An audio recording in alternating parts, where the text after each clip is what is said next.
بسم اللہ الرحمن الرحیم۔ السلام علیکم۔ آج ہم شروع کر رہے ہیں سبق نمبر 19، اور اس ویڈیو میں ہم 3 سبق لیں گے، 19، 20 اور 21، 19، 20 اور 21۔ سبق نمبر 19، آدمیوں کے کام۔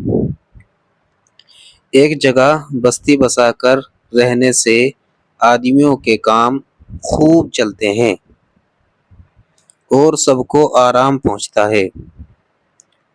کسان کھیتی کرتا ہے، کھیتی سے کھانے پینے کی چیزیں پیدا ہوتی ہیں۔ جولاہا کپڑے بنتا ہے، راج اور مزدور مکان بناتے ہیں، چمار چمڑا کماتے اور جوتے بناتے ہیں، درزی کپڑے سیتا ہے، لوہار اور بڑھئی اوزار گھڑتے ہیں اور بہت سی کام کی چیزیں تیار کرتے ہیں، کمہار برتن بناتا ہے، بنیا سودا بیچتا ہے، چوکیدار بستی کی حفاظت کرتا ہے، حاکم رعیت کے جھگڑے قضیے چکاتا ہے اور بدمعاشوں کو سزا دیتا ہے۔ حاکم سر پر نہ ہو تو بستی میں امن چین نہ ہو، اور جب امن چین نہ ہو تو ہمارے سب کام خراب ہو جائیں۔ اب ہم شروع کرتے ہیں سبق نمبر 20 اسی ویڈیو میں۔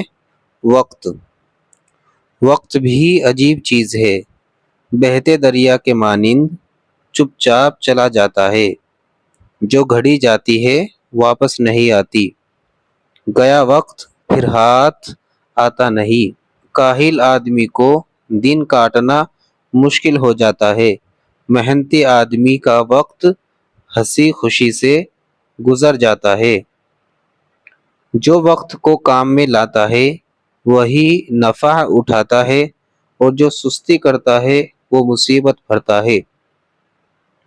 صبح گزری شام ہونے کو آئی میری، ہم کو وقت کی تمیز سورج اور ستاروں کے نکلنے اور ڈوبنے سے ہوتی ہے۔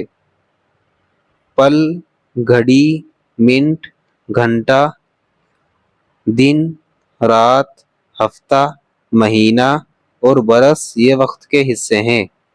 ہر کام کے لیے ایک وقت اور ہر وقت کے لیے ایک کام مقرر کرو۔ سبق نمبر 21، مشہور شہر اور دریا۔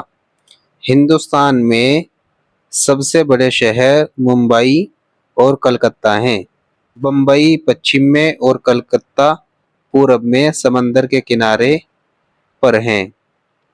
وہاں سے دوسرے ملکوں کے ساتھ سوداگری ہوتی ہے، روز مرہ جہاز آتے جاتے ہیں۔ لاہور، دلی، آگرہ، لکھنؤ، الہ آباد اور بنارس بھی بڑے شہر ہیں، اور بنارس گنگا کے کنارے اور متھرا جمنا کے کنارے تیرتھ گاہ ہے۔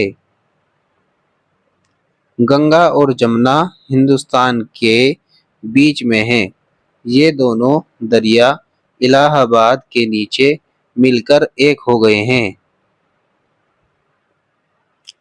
نرمدا دکن میں، ستلج پنجاب میں، سندھ ہندوستان کے پچھم میں اور برہم پتر پورب میں بڑے دریا ہیں۔ سبق نمبر 21 پورا ہو چکا ہے ہمارا۔ اس ویڈیو میں ہم نے 3 سبق لیے ہیں، امید ہے یہ آپ کی سمجھ میں آیا ہوگا۔ اس کو ہم سمپل طریقے سے پڑھا رہے ہیں، انشاءاللہ جلدی ہی ہم اردو زبان کی پہلی کتاب ہجوں سے شروع کرنے والے ہیں۔ السلام علیکم۔